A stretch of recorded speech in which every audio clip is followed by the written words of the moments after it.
to Catherine, some of them that I wish I actually had myself. How about an excerpt from the book?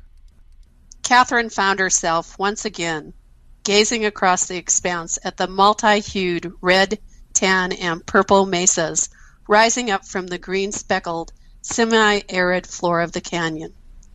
She stared at the brush, either gathered in lush groves like clusters or standing singly, as if someone had casually tossed a handful of them across the landscape.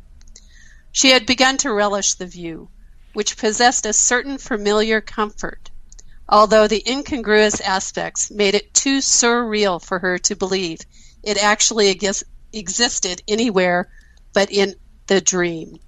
As the vista in front of her began to brim with life, she reached down and stroked Daddy's neck. They turned in unison.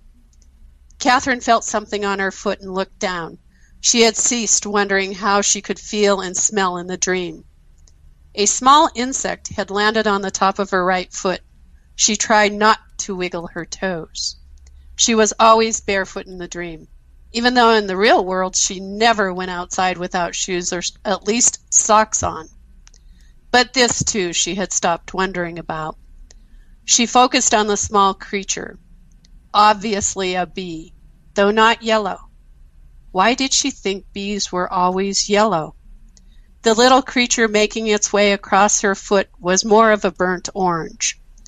Catherine absorbed every detail she could distinguish before the inevitable happened, and all that was left was a smudge of soot on her big toe.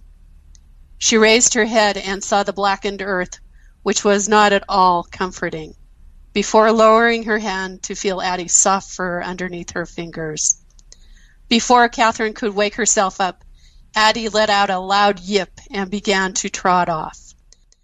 Where can listeners find out more about you and your books on the Internet? On my website, MaureenDudleyBooks.com. Amazon, there's a link to Facebook on my website, also on Goodreads. Maureen Dudley, author of the Plateau Voices of the Earth, thank you so much for being with me today on the Eat, Sleep, Write podcast. I salute your success in writing. I know my listeners will enjoy your work and your interview. If you're looking for a community of like-minded individuals who can offer support, tools, and advice about how you can start your own adventures in writing, prepare to have the cauldron of your imagination stirred. I started the Eat, Sleep, Write podcast for one purpose: to do everything I can to get your voice heard about your writing and get more eyes on your books. My goal is to do whatever it takes to help you achieve the success you so richly deserve. Thank you for listening to another edition of the Eat, Sleep, Write podcast, located at eatsleepwrite.net.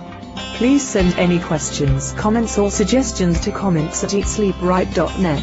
Please consider a donation to support the Eat, Sleep, Write podcast. Donations can be sent to our PayPal address at donations@eatsleepwrite.net.